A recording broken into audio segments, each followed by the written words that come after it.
Nosso tema da conferência é tão interessante. Sacerdócio real. Que tema belo. A minha missão nessa noite é falar com vocês acerca de o que significa isso em termos de nossa relação com esse mundo, com a sociedade, com os que não são parte da igreja. O que a gente tem a ver com isso? Tem alguma implicação? Espero que você veja que sim, tem muitas. Farei isso da seguinte maneira, expondo um texto bíblico que está lá em Gênesis. Eu peço que você abra Gênesis 2.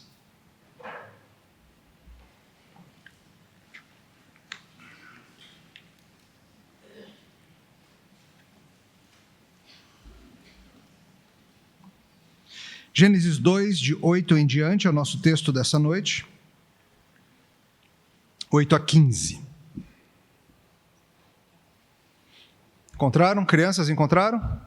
Crianças, ajudem aí os adultos a achar mais rápido, tá? Porque nem Gênesis os adultos acham rápido às vezes, crianças. Ainda bem que vocês estão aqui. Gênesis 2, de 8 a 15, assim diz a palavra do Senhor. E plantou o Senhor Deus um jardim no Éden, da banda do Oriente, pôs nele o homem que havia formado.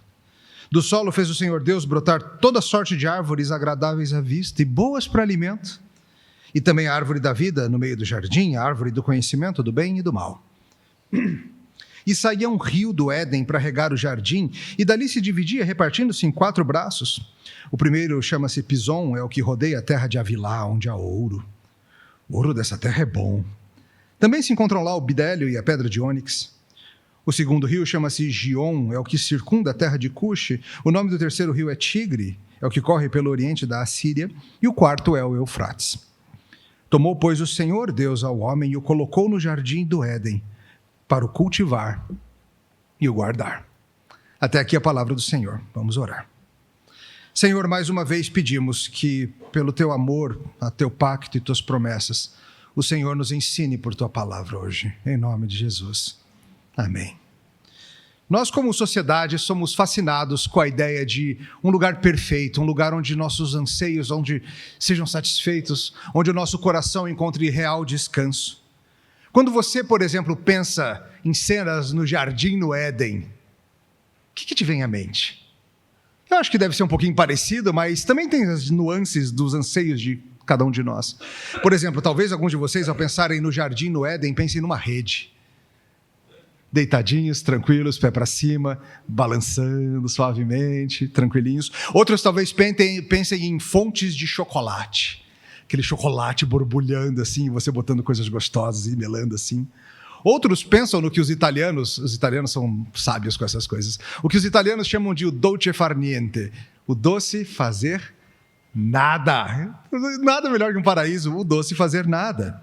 Onde os abacaxis se descascam sozinhos e já caem nas suas mãos. E você come, você fica melado e você pula no rio Eufrates para se limpar daquele melelê todo. E aí você come um caju e um doce de leite, algo assim gostoso. É engraçado porque todos nós temos no nosso coração, todos nós humanos, esse anseio por um lugar perfeito, por um lugar onde tudo encontra paz, onde o coração encontra plenitude, um lugar de descanso para a mente, para o coração. Para alguns, o mais próximo que a gente encontra nesse mundo, e nós procuramos nesse mundo. Nós gastamos o nosso dinheiro, nós investimos em férias, nós saímos por aí, porque nós queremos encontrar lugares que tragam esse tipo de anseio. Para alguns, um lugar perfeito é algum tipo de praia paradisíaca, com todas as suas belezas. Para outros, não. Para outros, talvez seja alguns de vocês, para outros é mais o serra, picos nevados, um clima mais geladinho, florestas com pinheiros, chocolate quente, carneirinhos à vista, um riozinho serpenteando o vale abaixo. Talvez para outros de vocês, lugar perfeito é em casa, sem ninguém para encher a paciência, só você e o seu Wi-Fi. E o seu cobertor. Tudo que você precisa na vida é somente isso. O fato é que todo ser humano busca no seu coração refúgios. Busca ambientes onde as coisas funcionem bem, onde nos sintamos protegidos e acolhidos, onde o mundo tão ameaçador pareça, pelo menos por um tempo, não ter braços ali dentro. E as coisas funcionam como deveriam. E é muito interessante porque todo ser humano anseia por algo assim. A nossa cultura mostra isso quando você vê os filmes, a literatura, a ficção que nos ensina sobre lugares de sonhos, lugares maravilhosos, lugares utópicos. Por que a humanidade deseja isso? C.S. Lewis famosamente disse: se encontro em mim um anseio que nada nesse mundo satisfaz, a resposta lógica é que eu fui criado para um outro mundo. E foi mesmo. Você é imagem e semelhança de Deus. Você foi feito para ser profeta, sacerdote e rei deste mundo. E você está no mundo que não é o que você foi feito para ser. E essa inadequação dói. Ele é que nem andar com um sapato que tem uma pedrinha dentro, é ruim, não é? Ou então andar com um tênis em que a meia... Sabe quando a meia perde a elasticidade e o tênis começa a engolir a meia? Dá uma agonia, não dá? Você está andando e a meia descendo assim, entrando pelo meio do calçado, ou é algo desesperador. O mundo é assim. O mundo é algo que é gostoso, é bom, é prazeroso, mas parece que não se encaixa bem. E hoje você vai entender por quê. Hoje você vai ver a resposta para isso.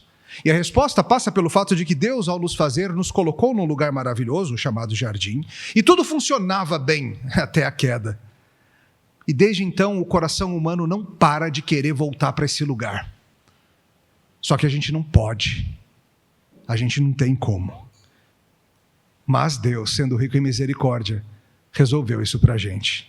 E ao pensarmos sobre como Deus resolveu isso para a gente, nós vamos entender o que cabe a nós, nessa sociedade, como profetas, sacerdotes e reis, o que a gente precisa fazer. Hoje, em resumo, nós vamos ver que Deus nos chama a cultivar e guardar o seu mundo como profetas, sacerdotes e reis, enquanto aguardamos a grande renovação de todas as coisas.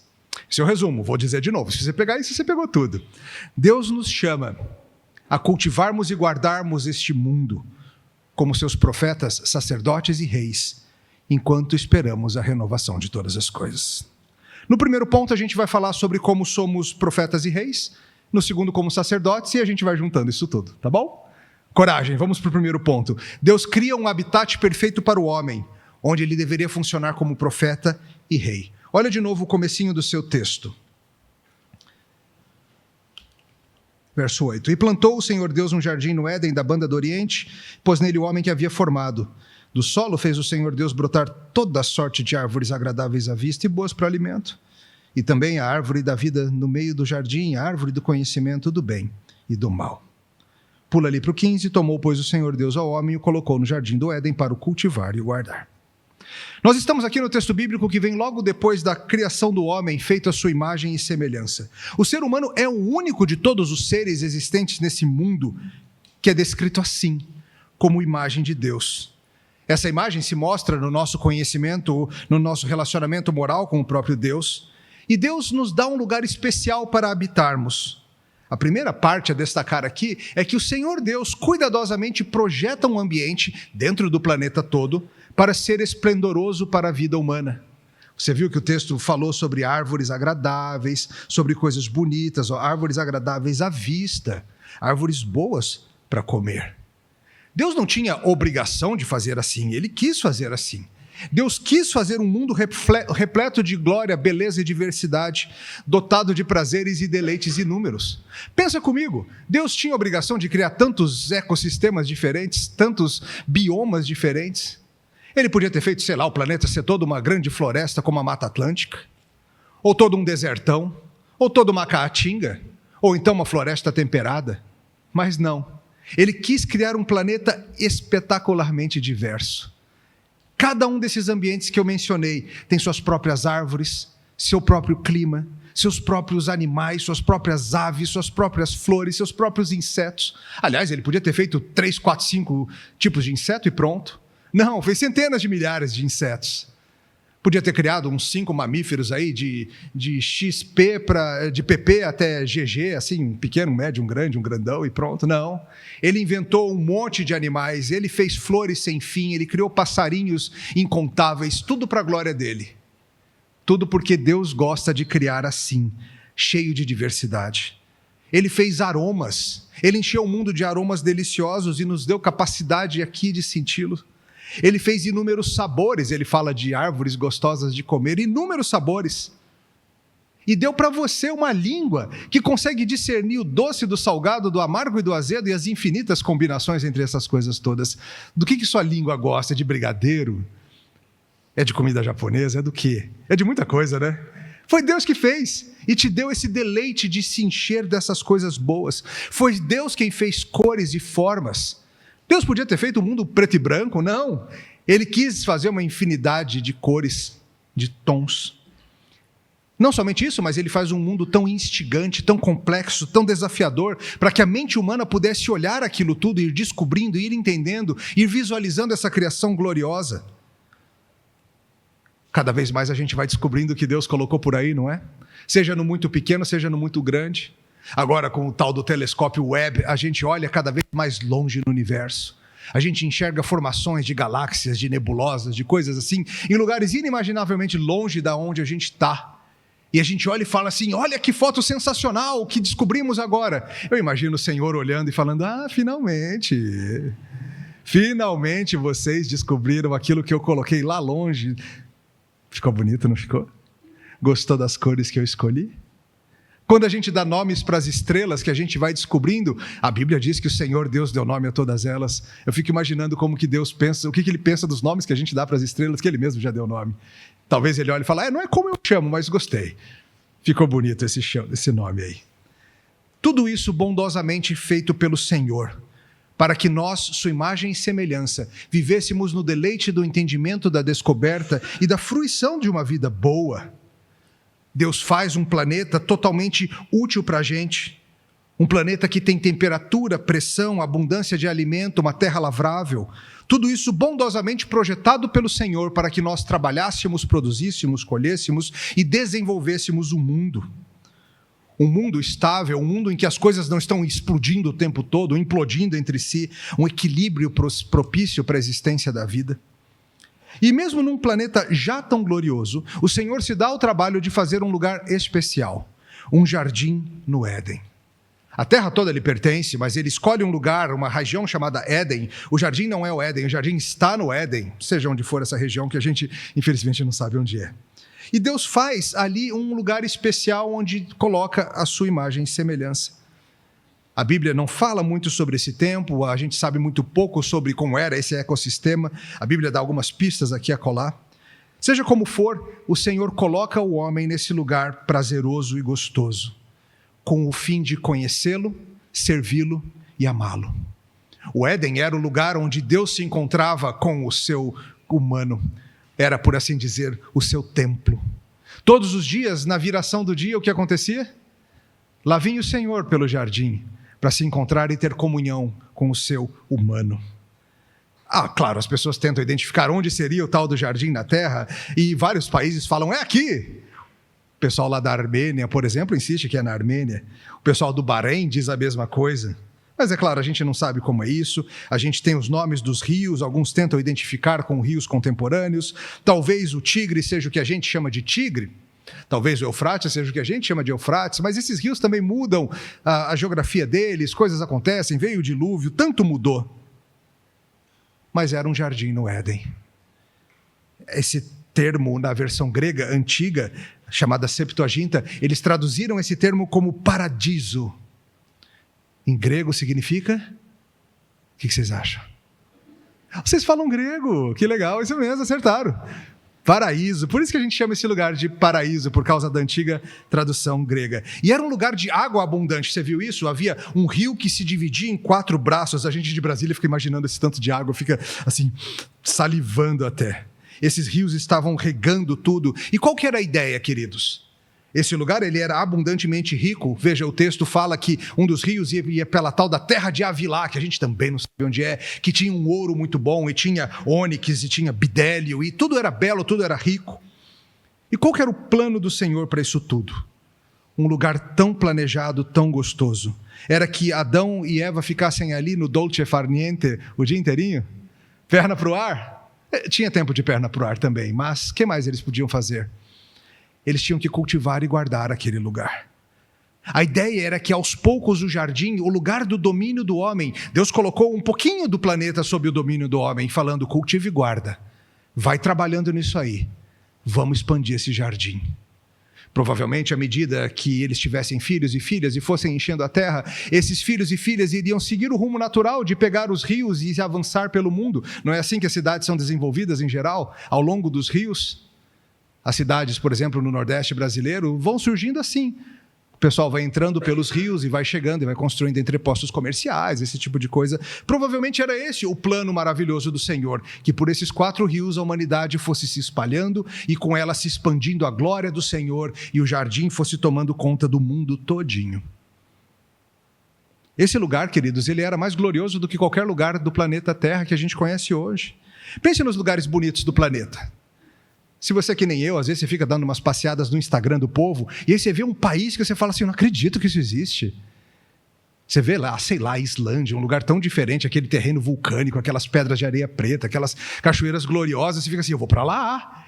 Aí você vai dar uma olhada no decolar.com e fala, eu não vou mais. Quem sabe um dia.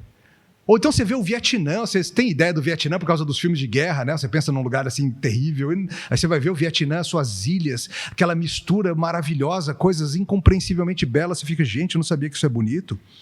Ou as praias do Pacífico Sul, no Tahiti, nas Ilhas Fiji, ou os grandes fiordes noruegueses, paredões de 1.500 metros, subindo verticalmente do nível do mar.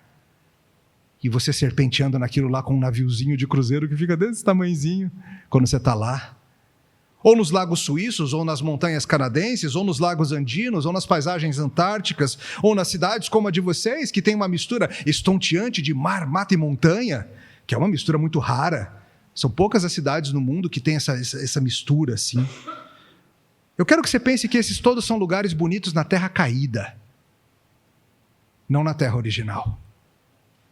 Vocês só conhecem lugares bonitos na terra quebrada, na terra caída, na terra reduzida em alguma medida na sua glória por causa do pecado. É a terra que, conforme Paulo descreve em Romanos 8, geme e sofre, em dores abundantes, como uma mulher dando à luz. Esse lugar maravilhoso, ele servia tanto para trabalho quanto para descanso. O verso 15 nos traz 2 termos aí, cultivar e guardar, eles são muito importantes. É muito interessante que a forma hebraica de colocar não é simplesmente que Deus colocou o homem como você coloca alguma coisa em cima de uma prateleira. Deus descansou o homem, seria a melhor forma de dizer, nesse jardim. Um lugar de trabalhar e servir a Deus e de ter comunhão com o Senhor. E é muito importante que você perceba que os 3 ofícios, como os chamamos, estão presentes nesse chamado. Se você se lembra no Antigo Testamento, principalmente, a gente vê muitas vezes os 3 ofícios de profetas, sacerdotes e reis, não é verdade? Pensa em profetas, o que os profetas faziam? Em geral, traziam a palavra do Senhor. Pense em Elias, em Eliseu, em tantos outros profetas. Nós tínhamos os reis. O que os reis faziam? Nem sempre muito bem, mas o que os reis deveriam fazer? Proteger, liderar, guiar, cuidar. E nós tínhamos os sacerdotes que faziam o quê? A obra de mediação. Eles eram aqueles que eram responsáveis por proteger o mundo do mal através da mediação entre o homem e o Senhor, por meio dos sacrifícios, essas coisas todas. Agora, é importante que você perceba que isso não foi inventado depois. Essas 3 funções, ou os 3 ofícios, estão presentes desde o início, e Adão fazia as 3 coisas. Adão era o profeta, o sacerdote e o rei do jardim. Ele era as 3 coisas. Na sua função de cultivar, que também pode ser traduzido como servir, e de guardar ou proteger. O homem foi colocado para fazer tudo isso no jardim, e a sua guarda, o seu cultivo, envolviam entender aquele mundo para desenvolvê-lo. Adão, como um profeta no jardim original, ele tinha a função de entender o que Deus fez e desenvolver aquilo que Deus deu. Assim como nós somos chamados à mesma coisa, a ver a verdade do Senhor nas coisas criadas.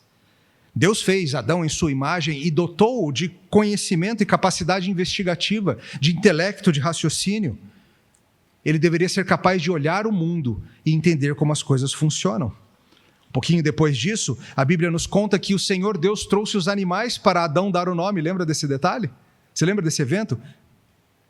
E não é que ele ia trazendo, ele olhava para um gato e falava assim, Floyd é o nome desse gato, ou qualquer coisa assim. Não era esse tipo de nomear. Era usar um termo que descrevesse o que aquele animal é. Ele olhava e vinha elefante com aquela tromba grandão, investigou.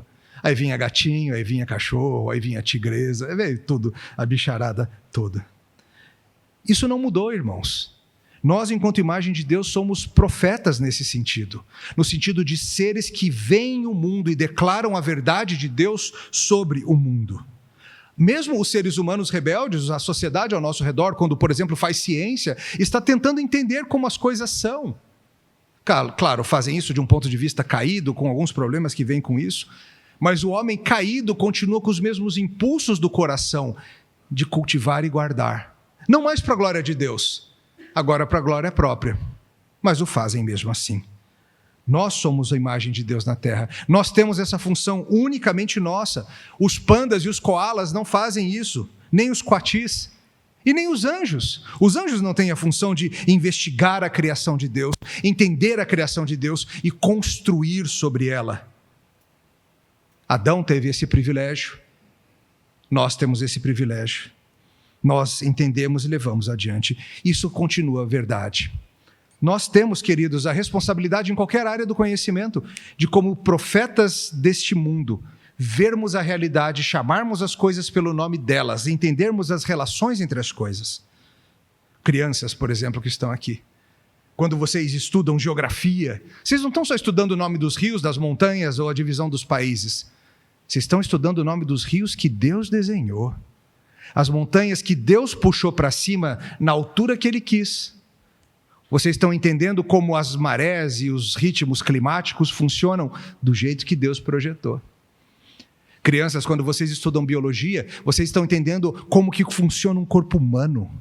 Como que uma planta produz comida usando ar, oxigênio, luz. Como isso é possível? Você está entendendo como as coisas funcionam.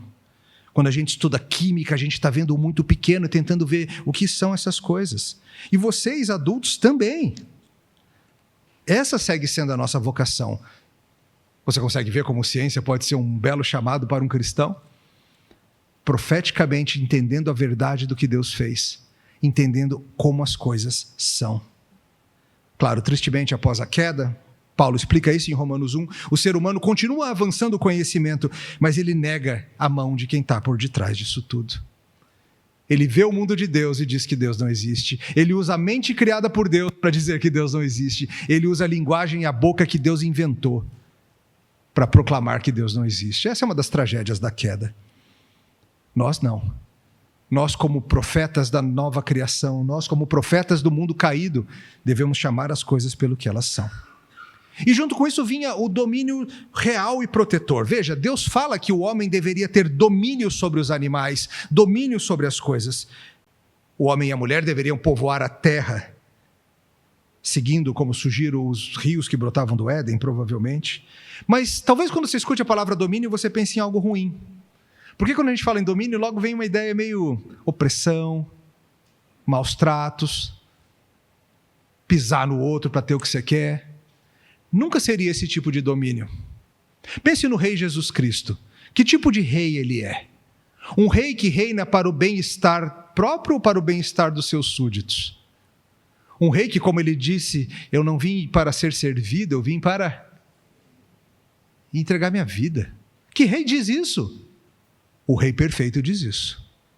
E Adão deveria ser um rei assim, e nós, súditos desse rei, também. Adão foi colocado como aquele que iria liderar a humanidade, conduzir a humanidade, levar a humanidade adiante. A palavra traduzida como cultivar é da mesma raiz para servir. Não é um cultivo ou uma liderança de um déspota explorador, mas um rei servo que faz o trabalho e leva as coisas adiante. E a gente continua tendo isso. Cada um de vocês, cristãos, são responsáveis por cuidar de um pedacinho do reino de Deus. Cada um de vocês. Nem que seja só o seu próprio corpo. Talvez de uma família você cuide, talvez você cuide de uma igreja, alguns de vocês são presbíteros, pastores dessa igreja, ou talvez de outras. Cada um de nós é responsável por um pedacinho do reino, e a gente tem que cuidar dele, como Adão deveria ter cuidado do jardim, levando-o adiante, cultivando, fazendo bem ali. Crianças, é por isso, por exemplo, que a gente começa a dar para vocês cada vez mais responsabilidade quando vocês vão crescendo. Chega uma certa idade que a gente fala, agora os seus brinquedos você tem que ajudar a arrumar. Ou seus livros na estante, ou suas roupinhas, ou sua caminha. O que a gente está fazendo com isso? É só a gente está se livrando do trabalho? Também, mas não é só isso. A gente está ensinando vocês que vocês são príncipes e princesas de um reino que não vai acabar. E é hora de você começar a assumir o seu reinado. E esse reinado começa com seu armário de brinquedos. E com sua estante de livros. E você tem que cuidar bem desse jardim, por assim dizer, que Deus deu, sob os seus cuidados. Vocês estão sendo treinados pelo papai e pela mamãe, nós estamos aprendendo também, a gente cuida de um pouco mais. Nem sempre a gente cuida bem.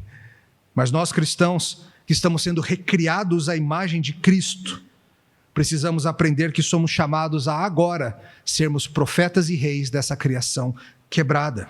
Veja, a queda veio e complicou tudo isso. Uma das tragédias da queda, do pecado de nossos pais, é que nós nos tornamos o tipo ruim de rei. Nós somos dominadores do jeito ruim, nós somos opressores, nós somos destrutivos. De regentes benignos nos tornamos déspotas exploradores. De novo, a criação geme por causa disso. E nós temos, perante a sociedade, a responsabilidade de nós, que somos de um mundo futuro, vivendo no mundo presente, temos a responsabilidade de mostrar para a sociedade como é que se cuida de um mundo em nome do Senhor. Profeticamente entendendo e declarando a verdade, e como reis, guiando e protegendo de uma forma boa, não de uma forma ruim, destrutiva ou maléfica. Alguns crentes têm a estranha noção de que a gente não deve cuidar em nada desse mundo, dessa natureza, dessa criação. Um dia isso aí vai acabar tudo. Ué? Outros pensam que nada vai acontecer nunca. Infelizmente, boa parte do movimento ecológico está permeado de um pensamento pagão, panteísta, que identifica Deus como sendo a própria criação, a mãe terra, esse tipo de coisa. Você já deve ter ouvido essa conversa. Mas nós, cristãos, nós temos a real base para cuidar do mundo. Nós cuidamos desse mundo porque fomos colocados aqui para isso. Porque esse mundo pertence ao Senhor e nós somos seus representantes. E é por isso que a gente deve se importar com coisas como cuidar de espécies ameaçadas, coleta seletiva, qualidade da água, denunciarmos e combatermos tráfico de animais silvestres, apoiarmos abrigos de animais e lutarmos por métodos mais humanos de abate, pensarmos seriamente sobre testes com animais e coisas assim. Nós devemos fazer isso porque nós somos a imagem de Deus na terra. Nós somos aqueles que foram colocados por Ele para cuidar desse mundo infinitamente diverso que Ele inventou para a sua glória. E não a tratarmos essa coisa gloriosa que Ele fez como se fosse nada, como se fosse lixo. Não foi a criação que se rebelou contra o Senhor. Foi você. O grande George Whitefield, já ouviu o seu nome? Famoso pregador calvinista. George Whitefield, certa vez, num sermão, disse: você sabe por que as feras desse mundo rugem e rosnam contra você? Porque elas sabem que és inimigo de seu Criador. Já pensou um negócio desse? Nós somos inimigos do Senhor, não os leões, as panteras ou os tubarões. Nós é que somos descritos pela Escritura como a parte rebelde, os inimigos. E nós que fomos reconciliados com Deus, que passamos de filhos das trevas para filhos da luz, de inimigos de Deus para filhos dele, como que agora a gente deve reagir contra tudo isso? Como profetas e reis, que entendem o mundo, protegem o mundo para a glória do Senhor. Podemos usar o mundo, nada contra isso, Deus autorizou, mas usamos como quem sabe de quem é. E não é nosso. Ao Senhor pertence a terra e tudo que nela há. Esse é o nosso primeiro ponto. Nós devemos ser aqueles que mostram para esse mundo o que é que a imagem de Deus é, ao protegermos como reis e ao investigarmos, entendermos e vermos a verdade como profetas. Tem mais um ponto, e nele a gente vai falar sobre o homem como sacerdote. Olha de novo o verso 15.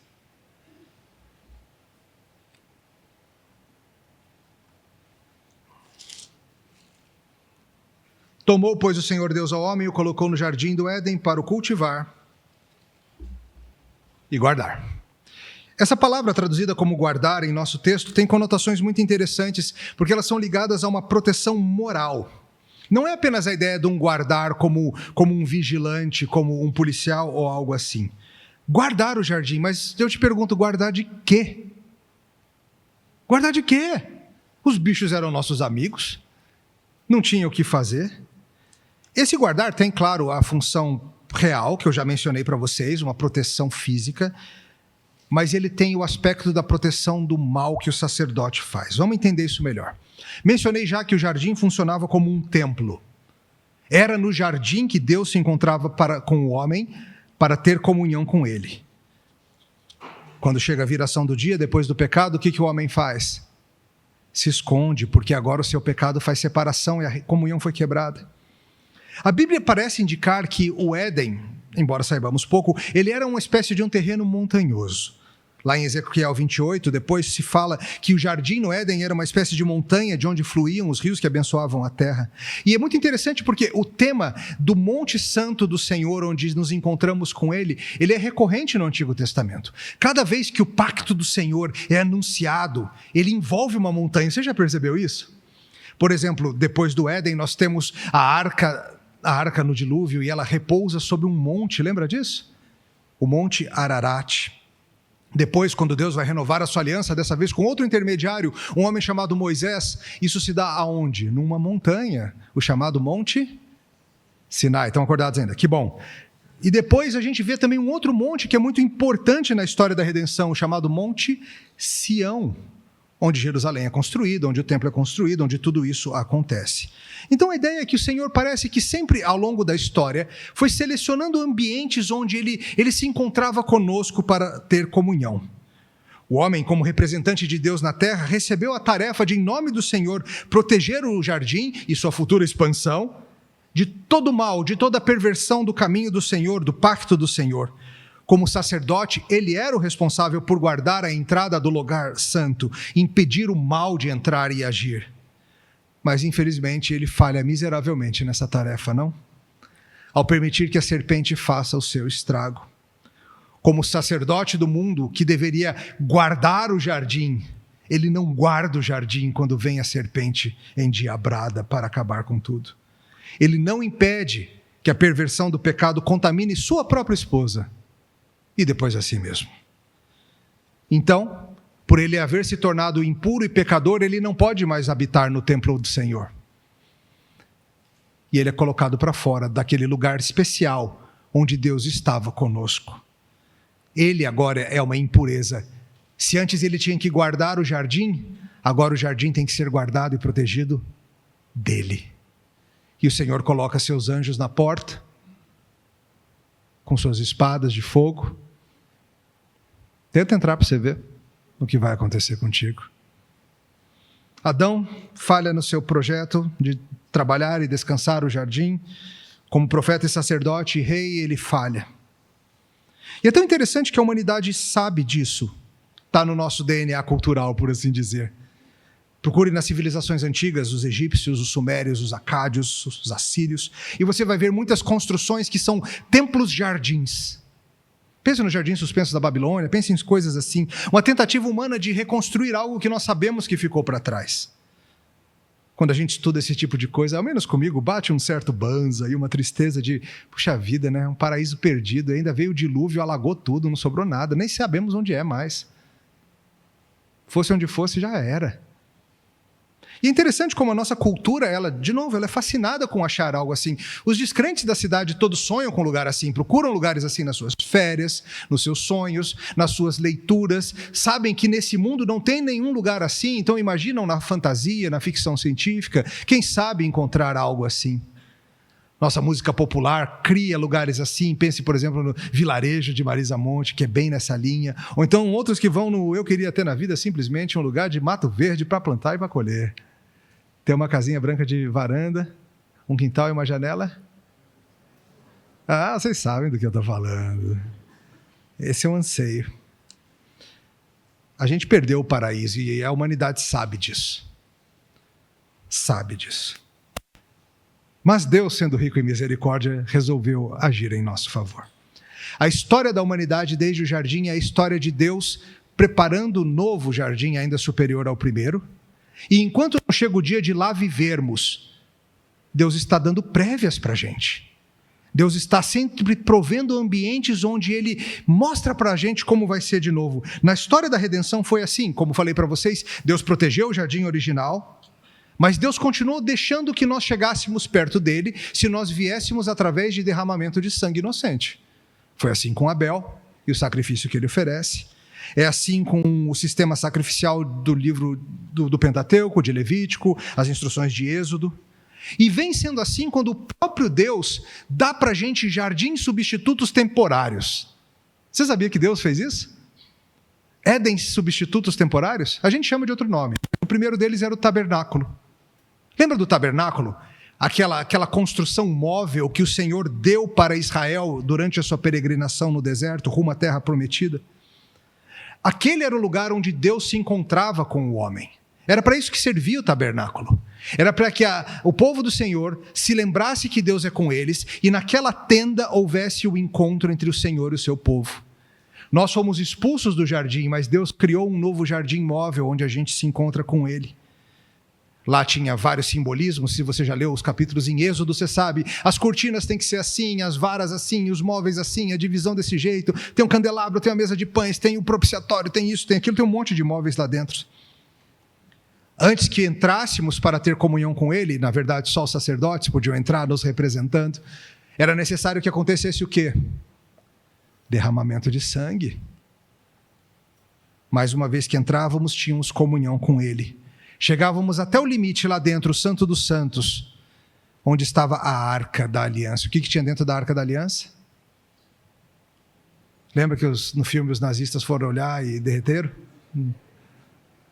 As tábuas da lei, a presença do Senhor, a sua lei. E o que era sobre a arca, vocês lembram? Havia escultura de anjos. Percebe o simbolismo? Assim como o lugar original foi guardado pelos anjos, aqui a presença do Senhor também é guardada pelos anjos. Não chegue impuramente, você vai ser destruído. Chegue, entretanto, via sangue e um representante oficial, e você será aceito. E foi assim. Depois o templo, que é a versão fixa e não mais móvel do tabernáculo, é a mesma coisa, é um novo jardim substituto. Salomão constrói esse templo no contexto do pacto com Davi. É muito interessante que 1 Crônicas 9 descreve os sacerdotes de Israel como os guardas do templo. Porque o templo tinha essa noção também, essa função de ser o novo lugar onde nós nos encontramos. Salomão constrói o templo e essas mesmas palavras, cultivar e guardar, aparecem lá de novo. Nós não deveríamos servir outros deuses e deveríamos guardar os mandamentos. São as mesmas palavras lá do início. E esse jardim, assim como o jardim original, tinha uma entrada pelo oriente, o templo era assim. Assim como no jardim, simbolicamente, nós tínhamos os querubins na arca, no templo, no tabernáculo. E assim foi. O tabernáculo e o templo, eles eram projetados por Deus e trabalhados pela arte humana para se parecerem com jardins. Pega depois para ler as descrições e você vai ver que os adornos das cortinas e dos móveis eram de imagens de romãs, de flores como lírios, de árvores como palmeiras. Aquela edificação era projetada para remeter a um ambiente de jardim que foi perdido, onde tínhamos o amor de Deus e sua presença. E agora temos de novo, ainda que em parte. Sempre com acesso restrito. O candelabro de 7 braços, muitos estudiosos sugerem que era uma representação da própria árvore da vida, com seus galhos. Em Êxodo 25, ele é descrito como os seus cálices, onde ficariam as velas, eles eram em formatos de amêndoas e flores. A luz da vida estava ali. O sumo sacerdote tinha na sua estola sacerdotal uma combinação raríssima nas Escrituras, a combinação de ouro e ônix. E onde que tinha essa combinação? Lembra? Lá no jardim. Perdemos o jardim, mas Deus, ao longo da história da redenção, foi falando, calma, aqui está uma prévia, parece um pouquinho, mas ainda não é. Um dia a gente resolve isso. Ezequiel, na sua profecia, faz referência ao grande templo celestial e ele faz referência também a essas coisas. E, obviamente, a maior demonstração disso tudo, do grande templo, o grande Emanuel, quem é? Quando o próprio Deus vem andar conosco nesse mundo quebrado. Quando vem o Filho de Deus entre nós, ele é o profeta, sacerdote e rei supremos. Ele é o rei perfeito que julga com justiça e que vem para servir. Ele, mais do que um profeta que anuncia a palavra de Deus, ele é a palavra de Deus encarnada andando entre nós. Mais do que um sacerdote que faz sacrifícios temporários que não resolvem de fato, ele vem para fazer o sacrifício último, como o grande e sumo sacerdote, que de uma vez por todas vem para vencer aonde Adão havia falhado. Ele é o grande profeta, o grande rei, o grande sacerdote. Ele faz o sacrifício final. Na sua ressurreição, quando Maria vai checar o local onde ele estava, o local onde o próprio Filho de Deus foi colocado e não o encontra, lá estão querubins esperando no ambiente vazio, como quem mostra: agora pode entrar. Entra. O acesso está aberto. O véu se rompeu. O paraíso é seu de novo. E veja, o Senhor Jesus, depois de subir aos céus, segue cuidando de nós. Mesmo agora, na fase de paraíso perdido, o Senhor segue sendo essas coisas. Ele é o rei que lidera o avanço da igreja, o cabeça da igreja espalhada pelo mundo. É Ele que nos defende do mal. É Ele que subjugar os seus inimigos. É Ele que terá os seus inimigos debaixo dos seus pés. É Ele que avança e vence o reino das trevas. Segue sendo o Rei Jesus. É Ele que nos ensina toda a verdade, agora a sua verdade revelada na Escritura, por meio da boca dos seus ministros, da leitura da palavra, do seu Espírito que nos ilumina. Segue sendo Ele o grande profeta Jesus Cristo. E Ele segue sendo o grande sumo sacerdote que continuamente intercede junto ao Pai em nosso favor, e cujo sacrifício perfeito sempre será suficiente. E a gente vai seguindo aqui. Nós cristãos, como imagem dele, estamos esperando o dia de estar com ele. E hoje nós, igreja, quando nos reunimos, somos uma prévia também de como será a santa presença diante dele. Nós agora, em nome de Cristo, como profetas, reis e também sacerdotes, levamos a boa mensagem ao mundo. Nós somos ministros da reconciliação. Nós, como sacerdotes desse mundo caído, andamos por aí anunciando a todos os que quiserem que eles podem vir. Cabe você também, é o que a gente diz por aí. O lugar que o Senhor está preparando, novos céus e nova terra, é bem grandão, que aí também. Tudo vai ser refeito. Cristo, o grande e final sacerdote, nos oferece isso tudo. Mas mesmo o céu, para onde iremos quando morrermos, também é temporário, porque a promessa do Senhor é um dia refazer céus e terra. E do mesmo jeito que nós experimentaremos a nossa ressurreição, como Paulo explica em 1 Coríntios 15, este mundo vai ter a sua ressurreição. Esse mundo tão amplo e diverso que o Senhor Deus criou para a sua glória não vai ser desperdiçado. O diabo não vai ter o gostinho dessa vitória, como quem diz: ok, perdi, mas no final o mundo foi estragado e se perdeu. Não! Eis que faço novos céus e nova terra.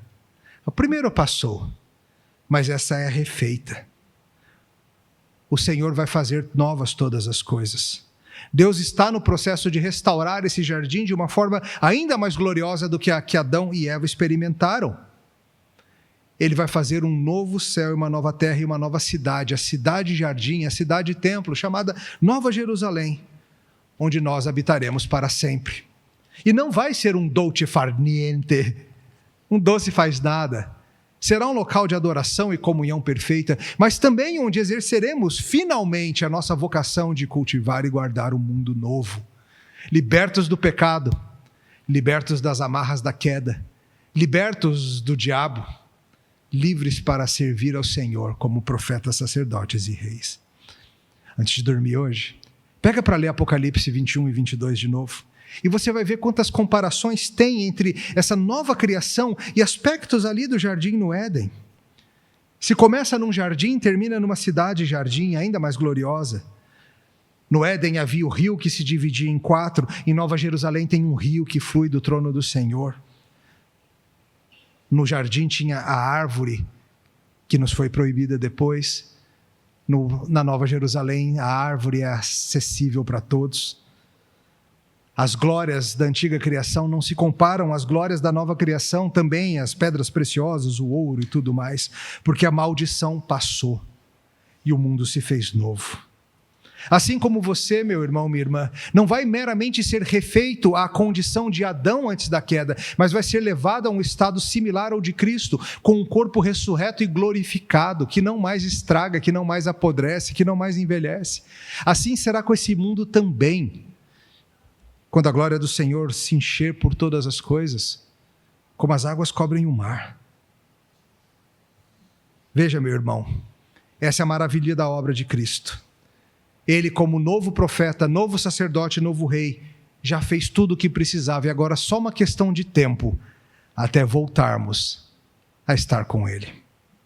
Enquanto esse dia não chega, nós devemos andar por aí, mostrando a essa sociedade, a esse mundo, que nós somos seres de uma nova criação. E por isso nós olhamos para essa de um jeito diferente. Nós declaramos a verdade de Deus sobre este mundo, sobre a vida, sobre tudo que virá, como profetas.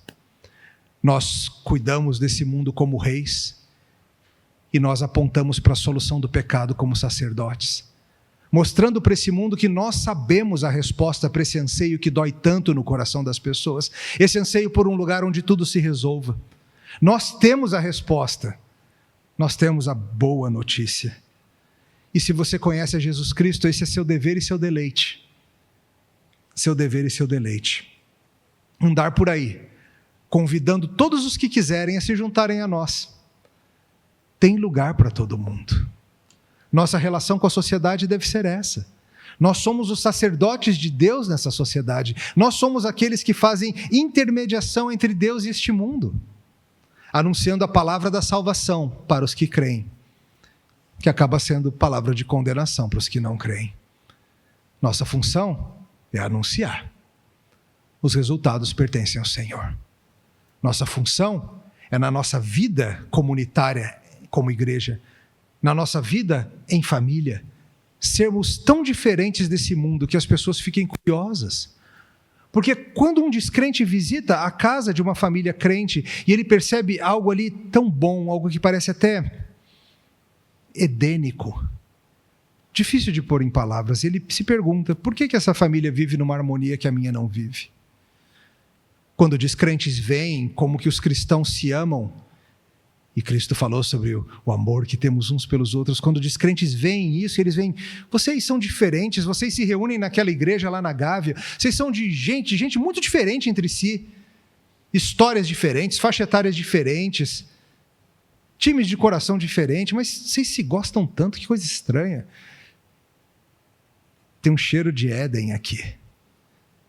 E isso atrai corações. Isso levanta perguntas. E nós falamos para esse mundo a verdade, mesmo aquelas partes que doem. E junto com as partes que doem, vem as partes que curam. As partes que falam sobre Cristo e o que Ele vai fazer. E a gente vai fazendo isso até o Senhor nos chamar. A gente vai, não no mesmo dia, vamos em dias diferentes, Ele vai chamando aos poucos. As senhas vão acendendo e a gente vai indo com alegria. Mas um dia Ele termina. Um dia Ele volta de um jeito que vai ser inescapável. Como Pedro diz, o fogo consome essa terra para revelá-la. Não para destruí-la, para revelá-la. A terra é encontrada de novo. A terra que ficou cheia do entulho do mal vai ser redescoberta. Nós voltaremos.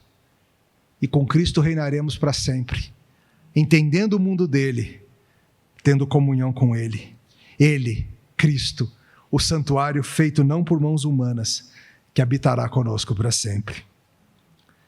E aí, dá para chamar isso aí de boas novas ou não dá? Vamos orar então. Louvado seja, Senhor, por esse projeto maravilhoso do Senhor, de refazer todas as coisas em Cristo. Te louvamos porque aprove ao Senhor que nós fizéssemos parte disso, nós que não tínhamos porquê, nós que não merecíamos, nós que nem quisemos, mas o Senhor agiu aqui dentro e louvado seja o teu nome por isso.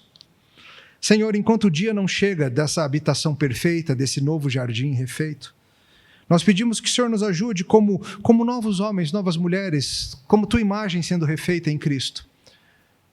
Que o Senhor nos ajude a andarmos por aí onde quer que o Senhor nos leve e a refletirmos como sal e luz, como profetas, sacerdotes e reis, aquilo que o Senhor já está fazendo por meio de Cristo e de nós.